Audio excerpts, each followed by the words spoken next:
25 of this month से आपके जेके bank PO preliminary examination जो है ये शुरू होने वाले हैं। तो क्या एक राइट अप्रोच होनी चाहिए ताकि ये जो जेके बैंक पीओ का प्री एग्जाम है ये आप सब क्लियर कर पाओ। और इसी के साथ देखेंगे क्या हमारा टारगेट होना चाहिए रीजनिंग, क्वांट और इंग्लिश सेक्शंस में किन सवालों के ऊपर आपको टारगेट करना है ताकि एग्जाम बहुत आराम से आप क्लियर कर पाओ। ये सब मैं इस लेक्चर में आप सबके साथ शेयर करने वाला हूँ। मेरा नाम है पंकज कपूर। एज यूजुअल आप लीजिए screenshot, then we will start.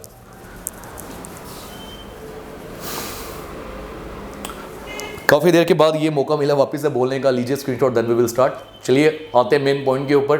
25 तारीख से आपके जेके बैंक पीओ प्री एग्जाम शुरू होने वाले हैं और मैं आपको बेस्ट अप्रोच बताने वाला हूँ जो आपको एग्जाम में फॉलो करनी है, जिस तरह से आपका ये एग्जाम जो आने वाला है ये आप क्लियर कर पाओ।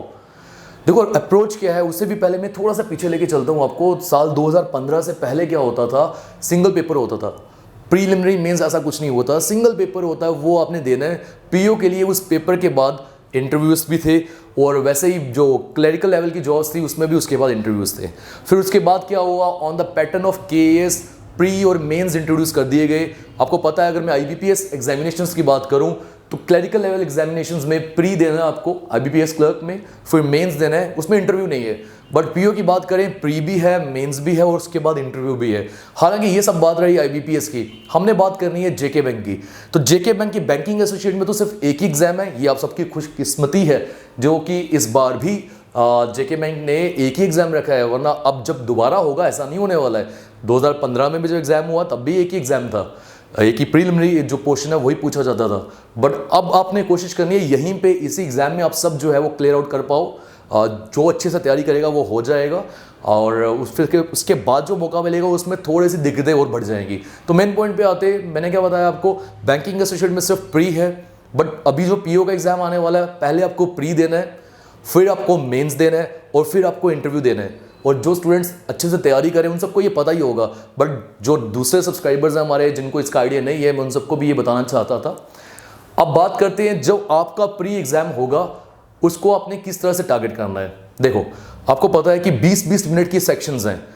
आपको ज़रूरी नहीं है कि पहले रीजनिंग ही ओपन हो या ज़रूरी नहीं है कि पहले इंग्लिश ही ओपन हो, कुछ भी हो सकता है, बट जो भी होगा सबको एक जैसा होगा।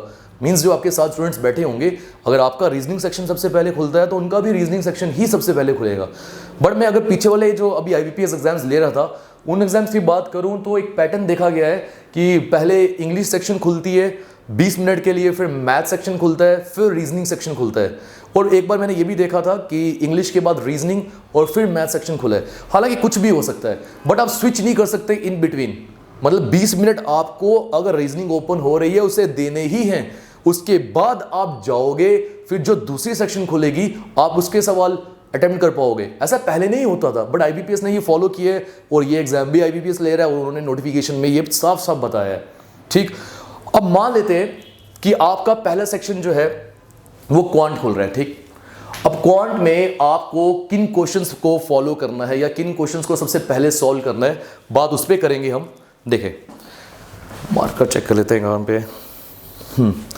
देखो क्वांट में आपको पता है कि नंबर ऑफ क्वेश्चंस कितने हैं।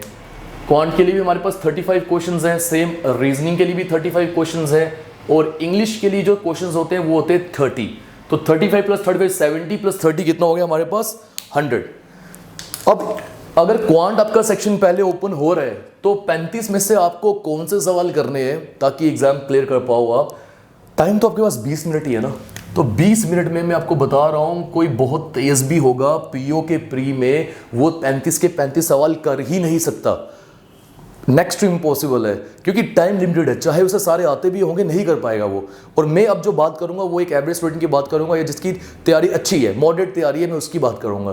तो आपको करना क्या है, कोशिश करनी है इस 20 मिनट में सबसे पहले उन सवालों को आप टारगेट करो जो वर्ड प्रॉब्लम्स नहीं है, जिनको आपको रीड नहीं करना पड़ेगा, बड़े बड़े सेंटेंसेस समझने नहीं पड़ेंगे, डायरेक्टली नंबर्स दिख रहे हैं उनको सॉल्व करना है। वो कौन से होते हैं, देखो अगर मैं ये एग्जाम दे रहा हूं तो मैंने क्या करना है, सबसे पहले मैं ढूंढूंगा इस क्वांट की सेक्शन में कि यार मेरे पास अप्रोक्सीमेशन अगर है इस पेपर में तो वो कहां पर है। क्योंकि सिंप्लीफिकेशन जो है मैंने यहां लिखा जरूर है बट ये क्लरिकल लेवल एग्जाम्स में दिखती है। अप्रोक्सीमेशन जो है वो पीओ के प्रीलिमिनरी एग्जामिनेशंस में दिखती है। तो 5 सवाल सबसे पहले अप्रोक्सीमेशन के ढूंढने पड़ेंगे। अब ऐसा होगा कि हो सकता है शुरुआत में वो आपको सवाल आ जाए, शुरुआत में नहीं आ रहे तो कुछ और मत करिएगा, आपको आगे पीछे जाके देखना है कि अप्रोक्सीमेशन के क्वेश्चंस कहां पर है, उन 5 क्वेश्चंस को फॉलो करो। देखो मैं जो यहां पे आपको अप्रोच बताने वाला हूं इसको ऊपर नीचे भी करोगे फिर भी चल जाएगा, बट मिसलेनियस के लिए जो अप्रोच बता रहा हूं वो बहुत इंपॉर्टेंट है। तो मैंने क्या बोला आपको, अप्रोक्सीमेशन, अगर मैं एग्जाम दे रहा हूं मैं ढूंढ रहा हूं अप्रोक्सीमेशन, 5 सवाल कर लिए मैंने। फिर बात आती है नंबर सीरीज की, मैं नंबर सीरीज पे आऊंगा। अब नंबर सीरीज भी 2 टाइप की होती है, एक होती है मिसिंग, दूसरी होती है रॉन्ग, और आमतौर पे मिसिंग नंबर सीरीज ही पूछी जाती है। बट प्रॉब्लम ये है क्योंकि आपकी शिफ्ट्स हैं काफ़ी, तो किन्हीं शिफ्ट्स में रॉन्ग नंबर सीरीज भी देखने को मिलेंगी। जो लास्ट एग्जाम हुआ था जेके बैंक का पीओ का, तो रॉन्ग नंबर सीरीज कुछ शिफ्ट्स में आई 1 2 3, तो क्योंकि रॉन्ग नंबर सीरीज डिफिकल्ट होती है as compared to missing number series, तो एंड में क्या होगा, कुछ बच्चों को मिसिंग आई, कुछ को रॉन्ग आई, तो सबको कंपनसेट करने के लिए या एक लेवल पे लाने के लिए नॉर्मलाइजेशन होती है। क्योंकि जिसके लिए नंबर सीरीज आई है मिसिंग उसको तो आसान हो गया ना, और जिसको रॉन्ग है उसके लिए डिफिकल्ट, तो नॉर्मलाइजेशन हो जाएगी। बट फिर भी अगर आपने अप्रोक्सीमेशन कर लिया, नंबर सीरीज को ढूंढ रहे हो वो करोगे आप, और ये भी 5 सवाल आते हैं। फिर आप आ जाओगे क्वाड्रेटिक क्वेश्चन पे, आपको देखना है क्वाड्रेटिक क्वेश्चन कहाँ पे है, तो क्वाड्रेटिक क्वेश्चन के भी 5 सवाल होते हैं, वो करने हैं आपको। Then you have to switch to data interpretation, DI। अब DI PO के प्री में देखा गया है कि 2 DI के सेट होते हैं, कभी कभी 3 भी होते हैं। अगर ये 3 हो गए तो इसमें से कोई एक चीज जो है वो मिस हो जाएगी। ठीक, मान लो 2 होते हैं, मैं नॉर्मली जो देखा गया मैं उसकी बात कर रहा हूं, 2 DI के सेट्स, और ये दोनों आसान होते हैं, कोई ज्यादा मुश्किल नहीं होते। एक तो बहुत ईजी होगा, दूसरा जो थोड़ा कैलकुलेटिव होगा बट ईजी होगा। ये कितने हो गए टोटल, 10 5 15 5 20 5 25, ये हो गए वो 25 क्वेश्चंस जो आपको पहले 20 मिनट में फोकस करने हैं, टारगेट करने हैं। और अगर आपने 20 मिनट में ये 25 में से 20 या 22 सवाल भी कर लिए, बहुत अच्छा स्कोर है। पीओ के प्री की बात कर रहा हूं मैं। और क्योंकि अब कुछ स्टूडेंट्स ऐसे होंगे जिनकी तैयारी बहुत अच्छे लेवल पे है, उनके पास हो सकता है 2-3 मिनट आगे बच चुके हो, तो अब उनको जो सही लगेगा वो करेंगे। बट मैं आपको वो बताने वाला हूं एज अ टीचर जो आपको करना चाहिए। देखो अपने एक्सपीरियंस के अकॉर्डिंगली, जब आप वर्ड प्रॉब्लम्स में आओगे, वर्ड प्रॉब्लम्स क्या होंगे, वही मिसलेनियस क्वेश्चंस, वही अरिथमेटिक क्वेश्चंस, और वही percentage, average, ratio, proportion, then ages, बहुत सारे चैप्टर्स हैं, 10-12 चैप्टर्स हैं। बट आपको कौन से चैप्टर्स को फोकस करना चाहिए, मैं वो चैप्टर्स बता रहा हूँ क्योंकि ये आसान होते हैं। आपको देखना है यार परसेंटेज का कोई क्वेश्चन है, आपको देखना है एजेस का कोई क्वेश्चन है, या रेशियो, प्रोपोर्शन, एवरेज में से कोई क्वेश्चन है। ये जो मैंने आपको 4 टॉपिक्स बताए, इनके सवाल जो होते हैं आमतौर पे वो बहुत आसान होते हैं। इसलिए अगर 20 मिनट में 17-18 मिनट आपने इसको दिए, आपके पास पड़े हैं 2-3 मिनट, तो वो आपको इन चैप्टर्स वाले सवालों को ढूंढ के इन पे देने चाहिए, ना कि सिंपल इंटरेस्ट, कंपाउंड इंटरेस्ट क्योंकि हल्का सा बच्चों को मुश्किल लगता है, ना कि कोई और परमुटेशन, कॉम्बिनेशन या प्रोबेबिलिटी, क्योंकि इसमें टाइम लगेगा। ये सवाल जो होंगे ये आसान होंगे, और मुझे पता है जो अच्छे तरीके से जो बच्चे एग्जाम देते हैं वो इन्हीं को फोकस करते हैं। ठीक हो या ये पॉइंट? गलती से ये मत करना कि मिसलेनियस क्वेश्चंस को शुरुआत में आप हिट करो, चाहे आपको आता भी हो। नहीं करना है। क्यों नहीं करना है? मिसलेनियस क्वेश्चन या वर्ड प्रॉब्लम जब आती है हमारे पास, तो एक सवाल क्योंकि लंबा होता है ना, आप रीड करोगे 30 सेकंड तो दोगे ना यार रीड करने में। वो कोई भी महारथी भी आ जाएगा तो उसको टाइम तो लगेगा, रीड तो करना है ना। उसके बाद आपकी स्किल्स जो है वो इस्तेमाल होंगी। फिर 30 सेकंड आप दोगे उसको सॉल्व करने में, समझने में, शायद आपको 1.5 से 2 मिनट लग जाए एक सवाल को सॉल्व करने में। बट ऐसा अप्रोक्सीमेशन में नहीं होता, ऐसा नंबर सीरीज में नहीं होता। वहां आपको एकदम नंबर सीरीज में पैटर्न समझ आया, क्वेश्चन सॉल्व, लिखने की भी जरूरत नहीं होती, देख के भी पैटर्न सॉल्व कर दिए जाते हैं। वैसे ये अप्रोक्सीमेशन जो है उसको भी बहुत आसानी से सॉल्व कर दिया जाता है।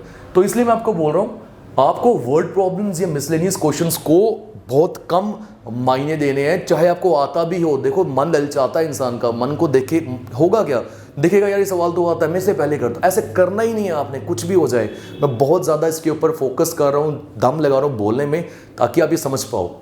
ठीक। और मैं आपको एक और पॉइंट बता दूँ, यहाँ पे आपको शुरुआती दौर पे किक चाहिए। शुरुआती दौर पे आपको एक आप बोलो जिसको पावर चाहिए कि आगे वाले क्वेश्चन सॉल्व करवाओ। ठीक है, ये कॉन्फिडेंस चाहिए। वो कहाँ से मिलेगा? वो यही approximation, number series, quadratic questions, DI इन्हीं से मिलेगा, ताकि आगे वाला एग्जाम जो है जो आप दे रहे हो दूसरी सेक्शंस, वहाँ आपकी पकड़ बन पाए। मिसलेनियस को लास्ट में करना है। आई होप क्वांट सेक्शन के बारे में आप ये चीज़ें सीख पाए होंगे। देखो कुछ शिफ्ट्स में एक और पॉइंट ज़रूर होगा, कुछ शिफ्ट्स में क्वांटिटी 1 और क्वांटिटी 2 वाले क्वेश्चंस भी देखने को मिलेंगे, ठीक है, या फिर डाटा सफिशिएंसी वाले क्वेश्चंस भी देखने को मिलेंगे। बट वही इनको भी आपने इन सब सॉल्व करने के बाद ही फोकस करना है, ठीक है। क्वांटिटी 1 क्वांटिटी 2 क्या होता है, मान लो क्वांटिटी 1 में उन्होंने एक क्वेश्चन दिया होगा और क्वांटिटी 2 में भी एक क्वेश्चन दिया होगा, फिर कंपैरिजन करने के लिए बोला होगा। तो अब अगर ये आया होगा तो क्वालिटी क्वेश्चंस नहीं आई होगी, क्योंकि these questions are formed on the terms on the basis of quality question. वहां पर भी क्या करते हो आप, x less than y, x greater than y, x less than equals to y, greater than equals to y, या no relation, यही करते हो। वैसे ही क्वांटिटी 1 और क्वांटिटी 2 में भी होगा, बट ये टाइम कंज्यूमिंग होते हैं। क्यों? क्योंकि एक सवाल इसमें होगा, एक सवाल इसमें होगा, 2 सवालों को सॉल्व करोगे, x और y की वैल्यूज निकालोगे, कंपैरिजन करोगे, टाइम लगता है।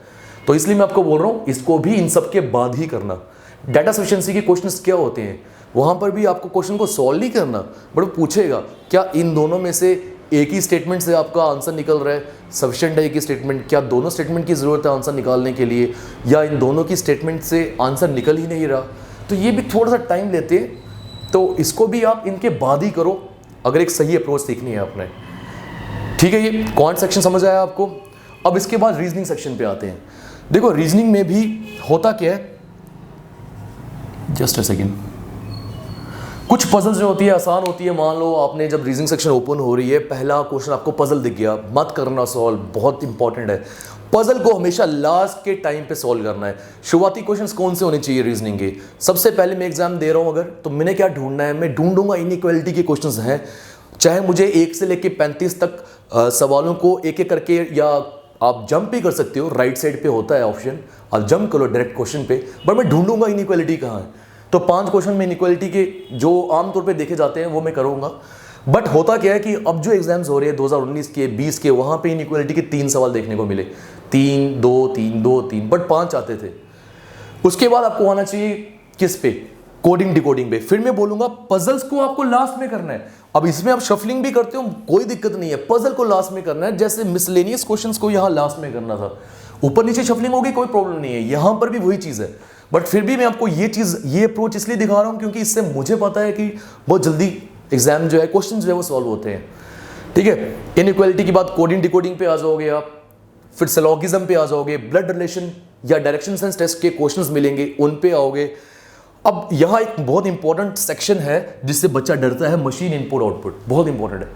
अब मशीन इनपुट आउटपुट की अगर मैं बात करूं ना, देखो सब शिफ्ट्स में नहीं होगा ये, बट कुछ शिफ्ट्स में जरूर होगा और देखने को मिला भी है, तो इसको आप स्किप नहीं कर सकते। घर से तैयारी करके जानी है मशीन इनपुट आउटपुट की, चाहे कहीं से भी करो। मैं जानता हूँ इनइक्वालिटी की वीडियोस जो मैंने अपलोड करी थी शुरुआत में, वो देखने के बाद बहुत सारे स्टूडेंट्स जो है वो नीचे बार बार कमेंट कर रहे हैं आगे वाली सेक्शंस को शुरू करो, बट आप भी जानते हो 10 दिन जो रहे हैं इसमें ये चीज़ें करना इम्पॉसिबल है। कोशिश करेंगे आगे वाले एग्जाम्स में, आपकी कोशिश ज़रूर आगे वाले एग्जाम्स में मदद करेंगे हम। और आप पीओ का प्री क्लियर करो, मेन्स कैसे क्लियर करना है वहाँ मैं आपको बताऊँगा, मैं आपकी हेल्प करूँगा। बट मैं आपको ये बता रहा हूँ मशीन इनपुट आउटपुट को आपने स्किप नहीं करना, ये इंपॉर्टेंट है। क्लियर है? ये सब शिफ्ट्स में नहीं मिलेगा ये। अब अगर जिसकी किस्मत खराब हो उसकी शिफ्ट में आ गया तो क्या करोगे, अगर सॉल्व तो करना पड़ेगा, नहीं करोगे 5 सवाल डायरेक्टली जाएंगे इसके।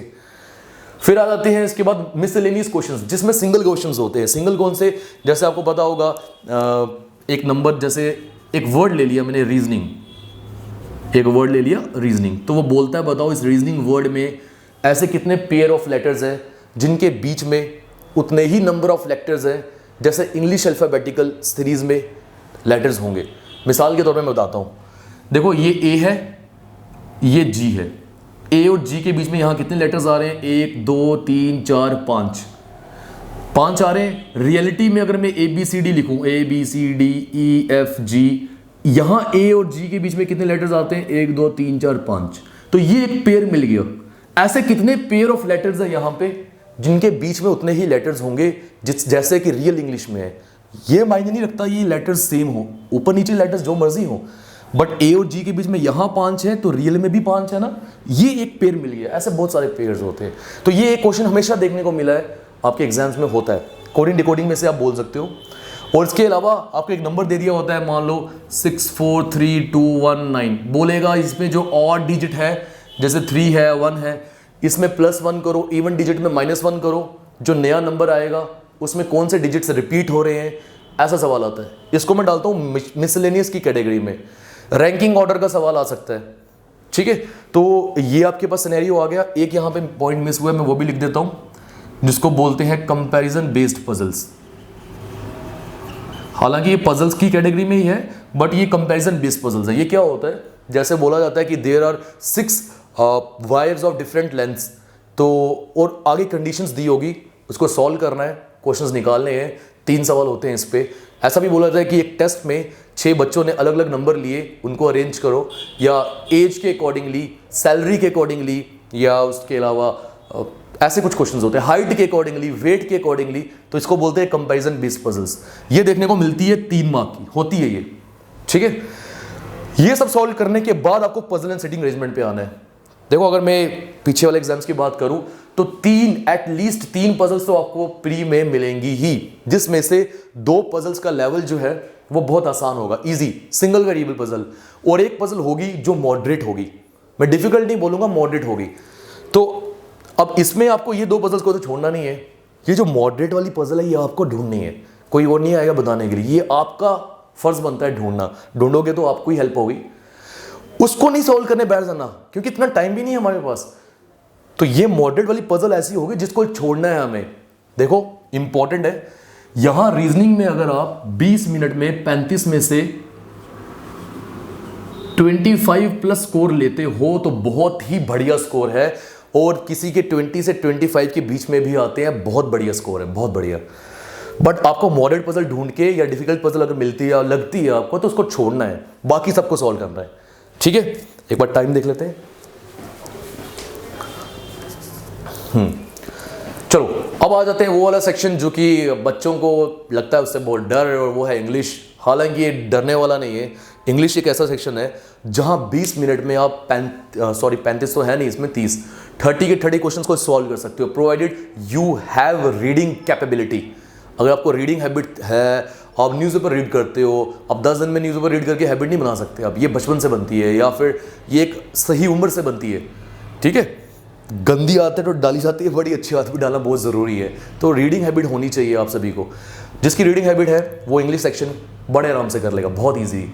और ये एक ऐसे सेक्शन है मात्र जिसके लिए आपको पढ़ना नहीं पड़ता, सिर्फ न्यूज़पेपर रीडिंग करनी पड़ती है। तो देखो, इसमें जैसे यहाँ पे क्या बोला मैंने, मिसलेनियस, यहाँ पजल, यहाँ कॉम्प्रीहेंशन। कॉम्प्रीहेंशन को आपको लास्ट में ही सॉल्व करना है, कुछ भी हो जाए। किसको टारगेट करना है सबसे पहले आप क्वेश्चंस ढूंढोगे एरर स्पॉटिंग के, एरर स्पॉटिंग, जिसमें एरर्स के बारे में बात करी होती है। फिर भी मैं बोलूंगा इस पे भी अगर ऊपर नीचे करते हो कोई दिक्कत नहीं है, कॉम्प्रीहेंशन पैसेज को लास्ट में करना बहुत इंपॉर्टेंट है। एरर स्पॉटिंग हो गया, फिर होता है सेंटेंस इंप्रूवमेंट।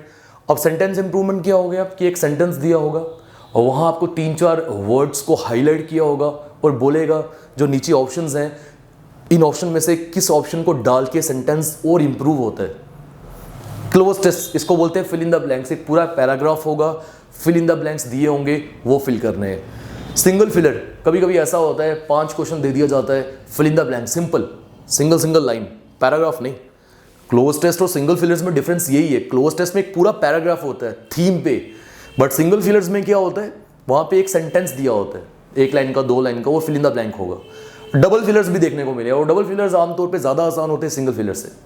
डबल फिलर्स क्या हो गया, एक सेंटेंस में 2 फिल इन द ब्लैंक मिलेंगे आपको। सेंटेंस रीअरेंजमेंट आता है। सेंटेंस रीअरेंजमेंट क्या हो गया कि ये 2 टाइप का है। एक तो वो जो पहले से आता है, एक सेंटेंस है ABCDE, एक पैराग्राफ को 5-6 हिस्सों में तोड़ा जाता है और उसको बोलता है कि पूरा जोड़ो, बताओ कि पहला सेंटेंस क्या होगा इसमें, दूसरा सेंटेंस क्या होगा इसमें, थर्ड सेंटेंस क्या होगा, फोर्थ क्या होगा, फिफ्थ क्या होगा।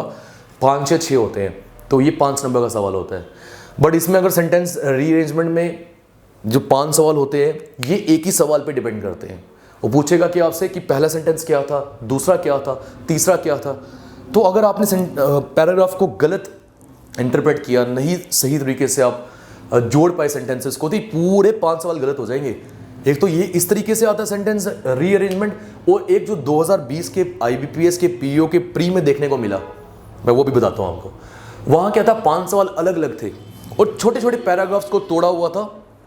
एक सवाल है, उसमें एक छोटा सा कोई पैराग्राफ है, उसके हाफ सेंटेंसेस को तोड़ा गया है और ऑप्शंस के अकॉर्डिंगली आपने देखना था कि सही किस तरीके से जोड़ेंगे इनको हम। बट वो 5 सवाल के लिए अलग अलग, वो आसान होते हैं काफ़ी, और इस साल IBPS PO प्री में वो देखने को भी मिले।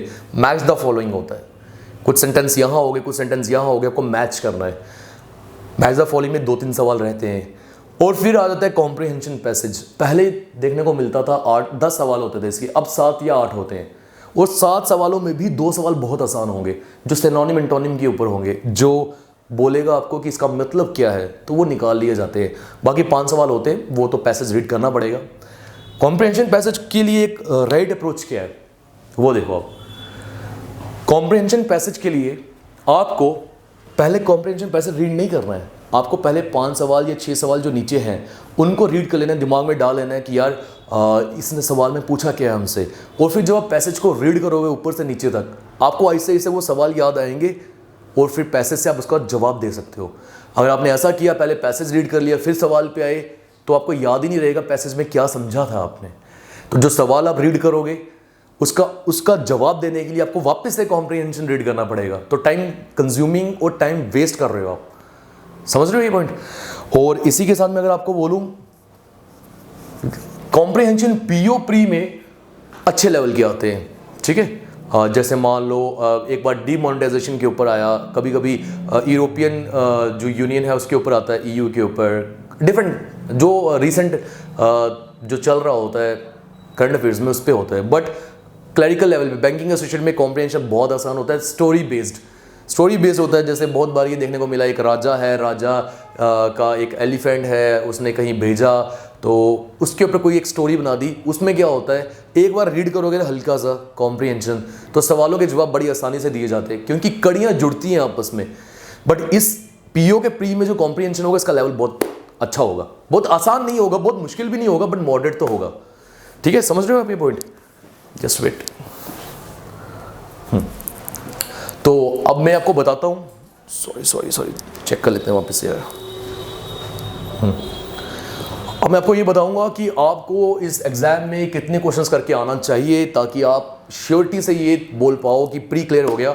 फिर आपको PO के मेंस के लिए तैयारी भी करनी है। तो इससे भी पहले मैं एक चीज़ बता दूं, देखो बहुत ज़रूरी है कि आप आज ही से मेंस की भी तैयारी साथ करना शुरू हो जाओ, बहुत ज़रूरी है। और उसमें मेनली किस पे फोकस करना है आपको? करंट अफेयर्स बहुत ज़रूरी है। क्यों? क्योंकि देखो, आपने अगर RK चिबट का जो इंटरव्यू हुआ था, जो चेयरमैन है JK बैंक के, उन्होंने सुना अगर आपने, तो उन्होंने बोला था क्लियरली कि बैंकिंग एसोसिएट का एग्जाम हम अभी क्यों नहीं ले पा रहे हैं। वहाँ नंबर ऑफ एप्लीकेंट्स बहुत ज़्यादा है, 1.5 लाख से भी ऊपर, तो इतनी जगह नहीं उनको मिल पा रही कि वो एक एग्जाम कंडक्ट कर पाए बैंकिंग एसोसिएट का। PO का क्यों किया? क्योंकि कम बच्चे हैं, 50,000 के करीब बच्चा है, और वो एक एग्जाम ले रहे हैं, तो PO का उनको पता है कि हो जाएगा। बैंकिंग एसोसिएट का नहीं हो पाया।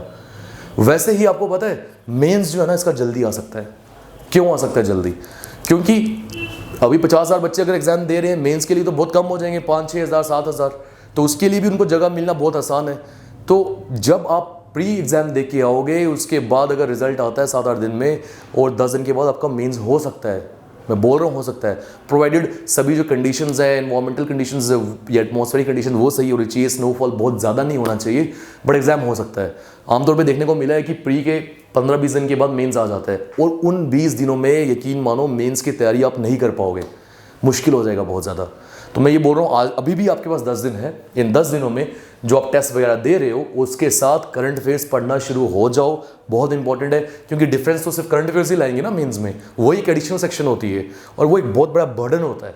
5, 7, 10, 15, 20 दिनों में सभी करंट अफेयर्स को पढ़ना मुश्किल हो जाता है। Just a second. हेलो, अमन को चाबी देनी है कहाँ? हाँ अभी नहीं देना, मैं आ रहा हूँ, मैं देता हूँ। हाँ मैं आ रहा हूँ, देता हूँ, ठीक है। नहीं जाना नहीं। आप मत देना, मैं 5 मिनट में आ रहा हूँ। सॉरी, बहुत इंपॉर्टेंट कॉल था, मुझे रिसीव करना था। अच्छा मैं क्या बोल रहा हूँ आपको, ये क्लियर हुआ जो मैं बोल रहा हूँ आपको? इसके बाद आते हैं, देखो मैं नंबर ऑफ क्वेश्चंस पे आता हूँ। अगर मैं क्वांट की बात करूँ, क्योंकि 20 मिनट है, क्वेश्चंस का लेवल अच्छा होगा, PO है, तो अगर 20 मिनट में आप 20 सवाल भी सॉल्व करते हो क्वांट में, तो बहुत अच्छा है, बहुत बढ़िया स्कोर है। रीजनिंग में आपको मैं बोलूँगा ऐसे तो 25 आराम से, मतलब अच्छी तैयारी है, 25 कर सकता है स्टूडेंट, बट फिर भी चलो मैं 20 से 25 लेके चलता हूँ, ठीक है, 20 से 25। और इंग्लिश की अगर मैं बात करूँ, क्योंकि बच्चों का हाथ तंग होता है इंग्लिश में, तो वो मद्देनज़र रखते हुए मैं 15 से 20 सवाल बोलता हूँ इंग्लिश में आपको, जो मान लो सही करने हैं या करके आने हैं मान लो, ठीक है। तो और आपकी एक्यूरेसी बहुत मैटर करेगी इस एग्ज़ाम में, एक्यूरेसी बहुत बढ़िया होनी चाहिए, तब तो आपका एग्ज़ाम क्लियर होगा। तो 20, 25 और ये अगर मैं 15 भी मान लो, लोवेस्ट भी उठा लो, तो भी हमारे पास 60 हो जाता है। तो मैं आपको बता रहा हूँ, अगर हम मान लो इस एग्ज़ाम में, अब हालांकि एग्ज़ाम से पहले चीज़ों को जज करना थोड़ा मुश्किल होता है, बट फिर भी ओवरऑल सिनेरियो बता रहा हूँ, क्योंकि यूटी का एक ही कट ऑफ बनने वाला है। तो वो सब मद्देनज़र रखते हुए, वैकेंसीज को मद्देनज़र रखते हुए 60 से 65 क्वेश्चंस भी अगर कोई स्टूडेंट करके आता है, बहुत बढ़िया स्कोर है। इसमें गुंजाइश है उसकी एक्यूरेसी 80% हो चल जाएगा, 90% हो चल जाएगा, 10-15 से 20% गलती भी हो कोई इशू नहीं है। बट अगर आप 60 से 65 क्वेश्चन करके आते हो पीओ के प्रीलिमिनरी में, हालांकि कुछ बच्चों को शायद लग रहा होगा ये ज़्यादा बोला मैंने, ये मैंने इसलिए इतना बोला है ताकि एग्जाम दे के आओ और सेटल्ड हो, आपको पता हो कि क्लियर होना है, और उसी दिन से आप पीओ के मेंस की तैयारी करनी शुरू हो जाओ, इसलिए मैं ये बोल रहा हूँ। तो नॉर्मली अगर देखा जाए 20 सवाल अगर तीनों में होते हैं, 60 सवाल, तो बहुत अच्छा है, क्लियर हो जाएगा एग्जाम। और मेंस की तैयारी कैसे करनी है उसके बारे में मैं आपको हेल्प करूँगा। तो ये था एक ओवरऑल सिनेरियो जो मैं चाहता था कि एग्ज़ाम से पहले अभी 5 दिन पड़े हैं आपके पास, मैं आपको ये आप तक पहुंचा पाऊँ। आई होप किसी हद तक पहुंचा पाया होगा। तो इसके अलावा अगर मैं आपको और इम्पोर्टेंट पॉइंट में समझाऊँ, मेनली तो मैंने आपको हर चीज़ बता दी है, मेनली आपको बताई। यहाँ पर भी डेटा सफिशिएंसी की क्वेश्चंस रीजनिंग में भी पूछे जा सकते हैं, तो उसका भी आपको ध्यान रखना है, सेम जैसे मैंने मैथ्स में बताया, ठीक है। तो हाँ, अब आते हैं आपको इन 5-7 दिन में करना क्या है। देखो, जो बच्चे अकाउंट असिस्टेंट की तैयारी कर रहे थे सिर्फ अकाउंट असिस्टेंट के लिए, उनके लिए 10 दिन में पढ़ना मुश्किल है, बट जिनको पता था पीओ का एग्जाम आना है, कभी भी हो सकता है, उनकी तैयारी शुरू से बहुत अच्छी है। और अब इस 10 दिन में कुछ नया पढ़ना भी बहुत मुश्किल है। करना क्या है, सिर्फ टेस्ट सीरीज़ ही देनी है, और टेस्ट सीरीज़ आप जिस मर्जी प्लेटफॉर्म पर दो, हर ये उसके लिए भी चलो मैं आपको कुछ रिफाइंड प्लेटफॉर्म्स बताता हूँ। टेस्ट सीरीज़ भी जब आपने देनी है तो बहुत ज़रूरी है ये 5-7 दिन में जो आप दोगे, एटलीस्ट दिन में 2-3 टेस्ट आप दो, तभी आपका जो ये एग्ज़ाम है ये आप अच्छा कर पाओगे। टेस्ट सीरीज़ इंपॉर्टेंट है। आप प्लेटफॉर्म कोई भी यूज़ कर सकते हो। आप सबको पता होगा बैंकिंग के लिए बैंकर्स अड्डा जो है सबसे टॉप मोस्ट प्लेटफॉर्म जो है वो बैंकर्स अड्डा ही है। उनकी टेस्ट सीरीज़ लेनी है, उनकी लो, आप टेक्स्ट बुक की ले सकते हो, उनकी लो, किसी की भी ले सकते हो, ठीक है, किसी की भी ले सकते हो, ठीक है। बट फिर भी होता क्या है, कोई एक दो प्लेटफॉर्म है ऐसे, एक दो प्लेटफॉर्म है ऐसे जो इतनी डिफिकल्ट टेस्ट बनाते हैं और बच्चा वहाँ टेंशन में आता है। एग्जाम में वैसे ही वो टेंशन में होगा क्योंकि टेस्ट उसने मुश्किल दिए, उसके लिए दिक्कत बन जाएगी। तो जो मैंने 2-3 नाम लिए आपको, इन 2-3 नामों से आप टेस्ट सीरीज ले सकते हो। टेक्स्ट बुक है, बैंकर्स अड्डा है, और अगर आपको कुछ और कहीं प्रैक्टिस मॉक है, कुछ और भी लेना चाहो, आपकी मर्जी है। और मेरी कोशिश रहेगी आप हमारे टेलीग्राम जो ग्रुप है, चैनल है, उसमें ज्वाइन करो, फेसबुक ग्रुप में ज्वाइन करो। जो प्रीवियस ईयर आज क्वेश्चंस हैं या मेमोरी बेस्ड पेपर्स हैं, अगर आपको नहीं मिल पा रहे हैं, मैं आपको पहुंचाऊंगा उन ग्रुप्स में, ठीक है। तो मैंने आपको क्या बताया, एक्चुअली बहुत देर के बाद वीडियो बना रहे हैं ना, तो चेक करना पड़ रहा है 30 मिनट ना हो जाए क्योंकि बंद हो जाएगी वीडियो। तो मैंने आपको मेनली बताया आपको मेमोरी बेस्ड पेपर्स देने हैं। अब बच्चे पूछते हैं कि सर जेके बैंक के पीओ प्री का लेवल क्या होगा, क्योंकि ऐसे जेके बैंक को माना जाता है इसका पेपर तो लो होता है, वो पहले था, अब नहीं। आपने 19 का पेपर दिया होगा, आपने देखा होगा पीओ का प्री अच्छे लेवल का था, एसबीआई पीओ के प्री को टक्कर मारता था, और पीओ का मेंस बहुत बढ़िया था। जेके बैंक की बात कर रहा हूँ, बच्चों ने अमृतसर में जाके एग्जाम दिया, जम्मू में एग्जाम दिया, अच्छे लेवल का पेपर था वो। तो क्लियरली मैं आपको बोल रहा हूँ, आप आईबीपीएस पीओ के प्री के पेपर्स उठाओ, ठीक। जो जेके बैंक का पीओ का प्री होगा टोटली मैच करेगा उसको। एसबीआई पीओ के प्री का पेपर उठाओ, एसबीआई का पीओ का प्री डिफिकल्ट नहीं होता है, अच्छे लेवल का होता है, मॉडरेट लेवल का होता है। जो मेंस होता है वो डिफिकल्ट होता है, इसलिए उसका एक हवा बना हुआ है, एसबीआई बहुत डिफिकल्ट है, वो मेंस, प्री नहीं। तो जो जेके बैंक के पीओ का प्री का लेवल है, मैं बार बार बोल रहा हूँ, आईबीपीएस के पीओ के प्री के लेवल को मैच करेगा, और साथ ही एसबीआई के पीओ के प्री के लेवल को भी मैच कर सकता है। बट आपको मेनली देखने हैं previous year papers of IBPS PO pre, बहुत मैच करेगा। और इस साल का जो आईबीपीएस पीओ का प्री पेपर हुआ है, अगर आप वो लेना अगर आपको कहीं मिल गया बहुत बढ़िया, जिनको नहीं मिल रहा है वो आप टेलीग्राम चैनल पे आ जाओ, ठीक है। वहाँ पे मैं वो डाल दूंगा, क्योंकि यार कोशिश करूँगा अगर डिस्क्रिप्शन बॉक्स में डाल पाया, वहाँ आपको मिल जाएगा ये। तो लिंक मैं बाकी सारे सोशल मीडिया चैनल्स के नीचे डिस्क्रिप्शन बॉक्स में दे रहा हूँ, वहाँ ज्वाइन करो, वहाँ पेपर मिल जाएगा आपको, और आपको आइडिया मिल जाएगा, रफ आइडिया कि एग्ज़ाम का जो पैटर्न है वो कैसा होने वाला है और क्या लेवल रहने वाला है। मैं वापस से रिपीट कर रहा हूँ, अगर आपने आईबीपीएस पीओ प्री के पेपर्स दिए हुए हैं पहले, तो आपको अंदाज़ा होगा जेके बैंक पीओ प्री का लेवल क्या होने वाला है, ठीक है। तो ये था आज का सेशन। आई होप किसी हद तक मैं आपकी मदद कर पाया होऊंगा, और आपके बहुत सारे प्यार के लिए बहुत शुक्रिया, बहुत ज़्यादा शुक्रिया। और कोशिश रहेगी आगे वाले एग्ज़ाम्स जो होने वाले हैं उस पर भी आपकी इसी तरीके से मदद की जाए। अब इसमें तो टाइम कम था, पॉसिबल नहीं था, तो